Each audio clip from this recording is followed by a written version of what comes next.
Assalamualaikum warahmatullahi wabarakatuh. Nama saya Nabila Aulia Cahyani dari kelompok B5 S1 Fisioterapi.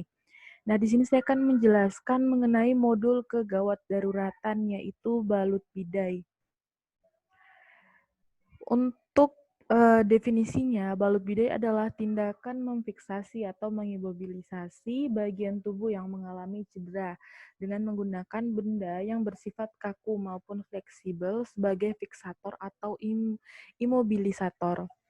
Kemudian untuk menurut Muriel Stead, pada tahun 1995, balut bidai adalah pertolongan pertama dengan pengembalian anggota tubuh yang dirasakan cukup nyaman dan pengiriman korban tanpa gangguan dan rasa nyeri.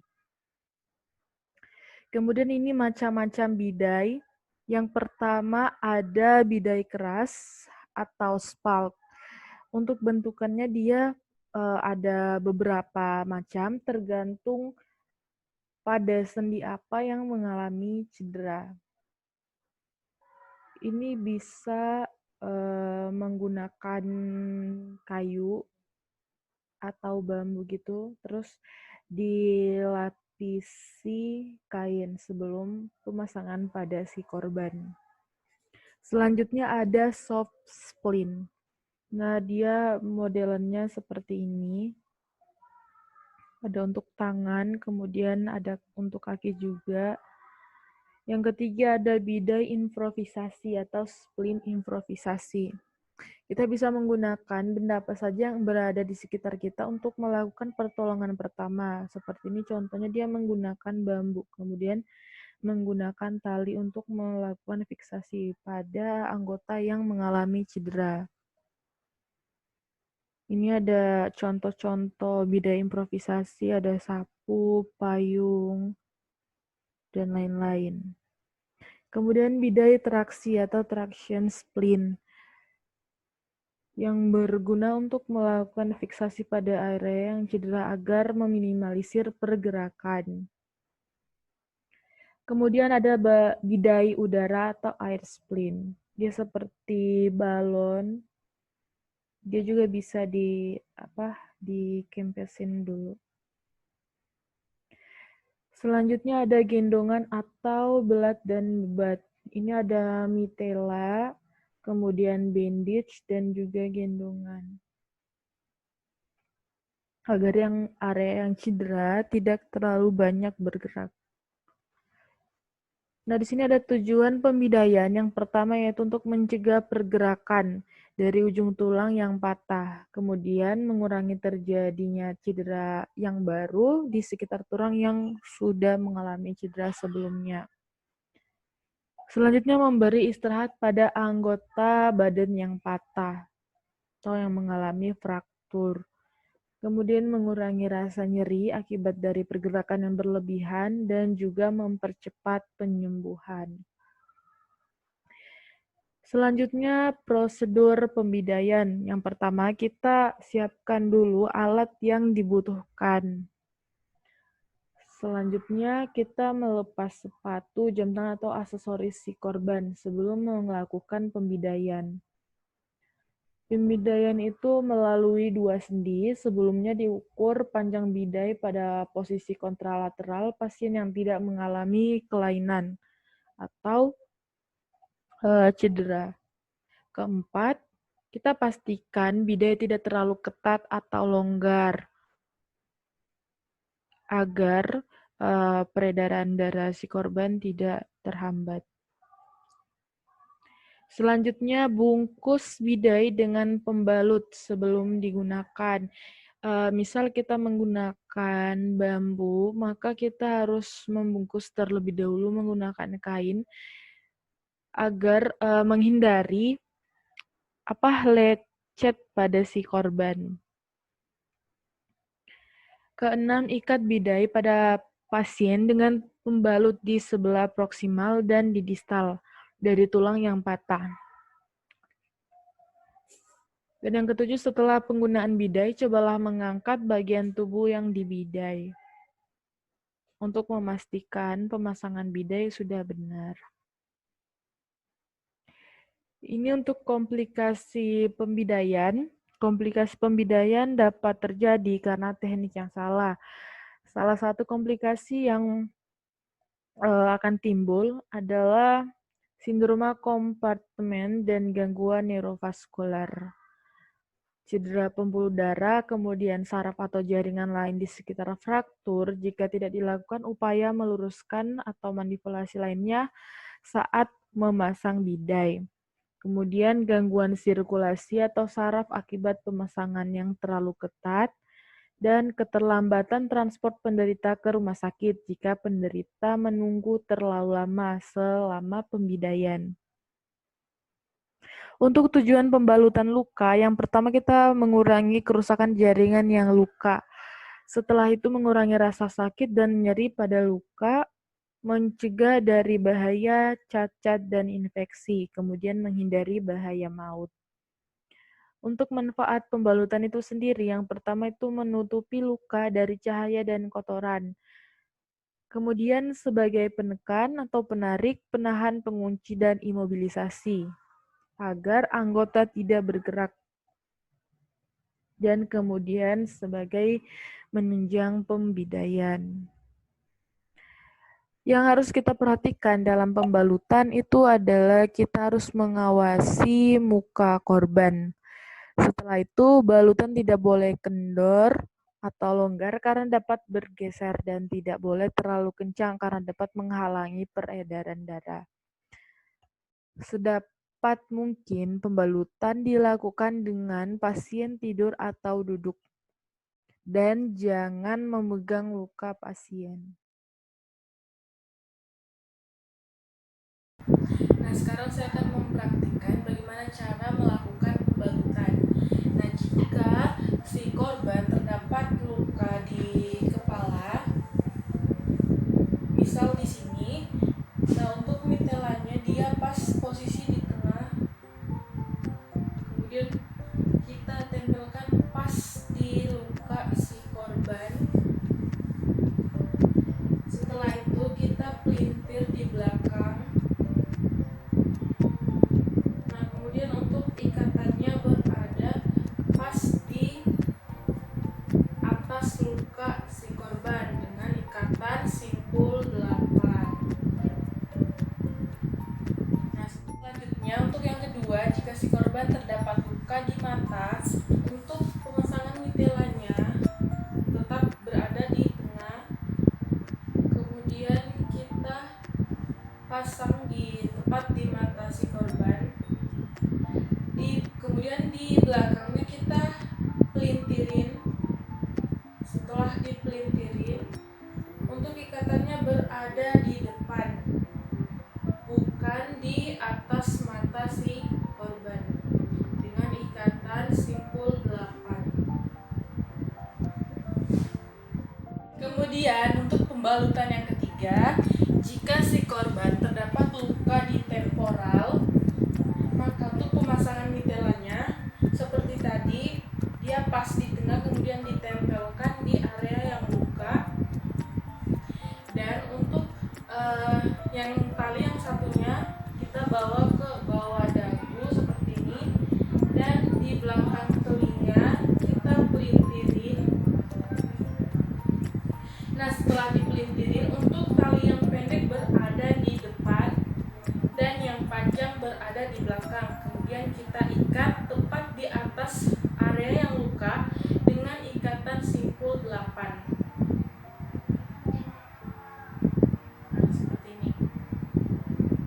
Dan untuk pembalutan yang keempat, jika si korban terdapat luka di area dagu, untuk pemasangan mitelannya pas berada di tengah, kita tempelkan di area yang luka. Kemudian di samping telinga kiri apa kanan kita pelintirin. Nah, setelah dipelintirin, untuk tali yang panjang kita putar ke bawah dagu dan yang pendek di atas kepala. Kemudian kita ikat dengan ikatan simpul 8. Nah, seperti ini. Untuk pembalutan yang kelima, Maka untuk pemasangan mitelanya, kita lipat ujung mitela sekitar 1 cm, kemudian kita pasang seperti ini. Dan yang tali 2 ini kita kasih ke belakang. Kita pelintirin, kemudian talinya kita bawa ke area depan. Kemudian kita ikat dengan ikatan simpul 8. Kemudian untuk pembalutan yang keenam, jika pasien atau korban terdapat luka di area siku, maka untuk pemasangan mitelanya kita pasangkan sisi tengah mitela pas di area yang luka seperti ini. Kemudian untuk ikatannya kita tarik ke arah lateral, medial, ke arah medial dengan ikatan menyilang seperti ini atas. Kemudian yang tali satunya lagi seperti ini. Kemudian yang satunya lagi berada di atas. Nah, kemudian seperti ini. Dan untuk ikatannya berada di area medial dengan ikatan simpul 8. Nah, nanti dia seperti ini. Dan posisi tangan korban kita usahakan jangan lurus, jadi dia agak semi fleksi. Nah, untuk pembalutan yang ketujuh, jika pasien atau korban mengalami fraktur pada area tangannya, maka sebelum kita melakukan pemasangan mitela, kita terlebih dahulu memasangkan bidai atau spalt untuk memfiksasi tangannya. Nah, setelah dipasangkan spalt, kita melakukan pemasangan mitela seperti ini. Untuk yang ujung segitiga ini dia berada di siku. Sebelumnya kita ikat terlebih dahulu.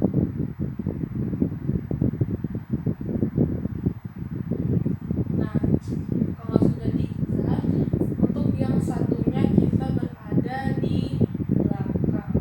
Nah, seperti ini. Di belakang kita ikat dengan simpul 8. Nah, seperti ini. Dan jika si pasien terdapat dislokasi pada bahunya, kita memberikan tambahan mitela untuk melakukan fiksasi tambahan agar meminimalisir terjadinya pergerakan yang berlebihan. Nah, seperti ini. Dan ikatannya berada di bawah ketiak atau aksila dengan ikatan simpul 8. Nah, seperti ini. Selanjutnya untuk pembidaian atau pembalutan yang ke-8, jika si pasien atau korban mengalami fraktur pada klavikulanya, maka untuk pemasangan mitelanya kita memakai 2. Untuk mitela yang satu kita lipat seperti ini sebagai bantalan pada area yang fraktur. Nah, setelah kita sudah pasang seperti ini, untuk mitelanya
yang berada di atas luka dengan ikatan simpul 8.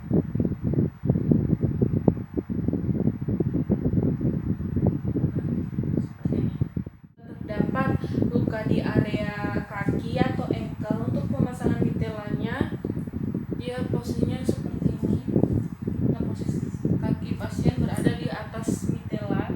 Setelah itu ujung ini kita menutupi area punggung kaki si pasien.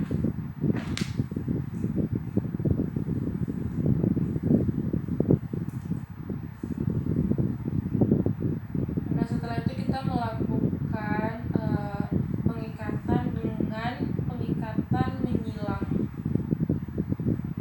Nah, seperti ini. Dan untuk ikatannya tetap dengan ikatan simpul 8.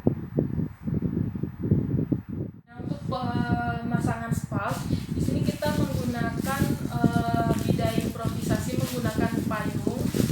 Di sini menggunakan 2 payung, dan yang harus kita perhatikan untuk area spalt yang berada di dalam, kita sebelumnya harus memberikan bantalan terlebih dahulu untuk mengurangi terjadinya cedera tambahan pada si korban. Nah, di sini juga kita butuhkan 4 mitela untuk ikatan pada area yang mengalami fraktur, kemudian 2 mitela tambahan untuk memfiksasi pada 2 sendi ankle-nya dan sendi knee-nya. Dan untuk prakteknya, untuk pemasangan mitelanya kita menggunakan spak tambahan untuk memasukkan mitela melalui bawah kaki si korban. Nah, seperti ini. Kita masukkan pelan-pelan. Nah, setelah itu kita tarik kembali spaknya. Dan seperti ini. Jika 4 mitela sudah terpasang, kita melakukan ikatan seperti ini. Kita tarik untuk mengencangkan si mitela agar tidak longgar. Kemudian kita melakukan ikatan dengan ikatan simpul 8.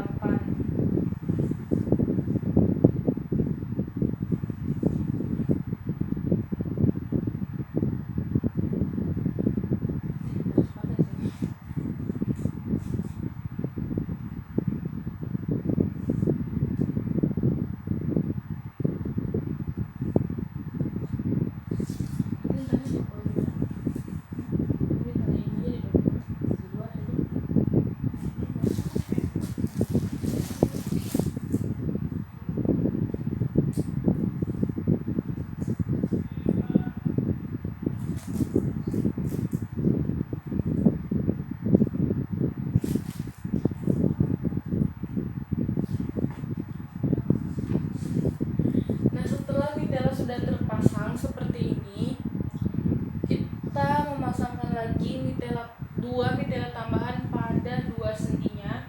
Yang pertama di sendi ankle.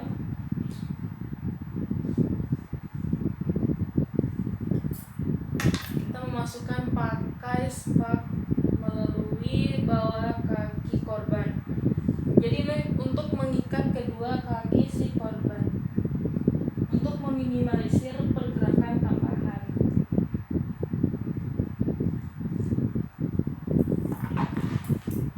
Kemudian satunya lagi berada di sendi knee.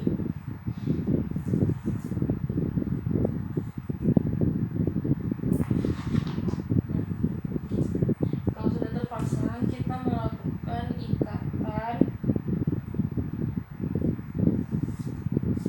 dengan ikatan simpul 8.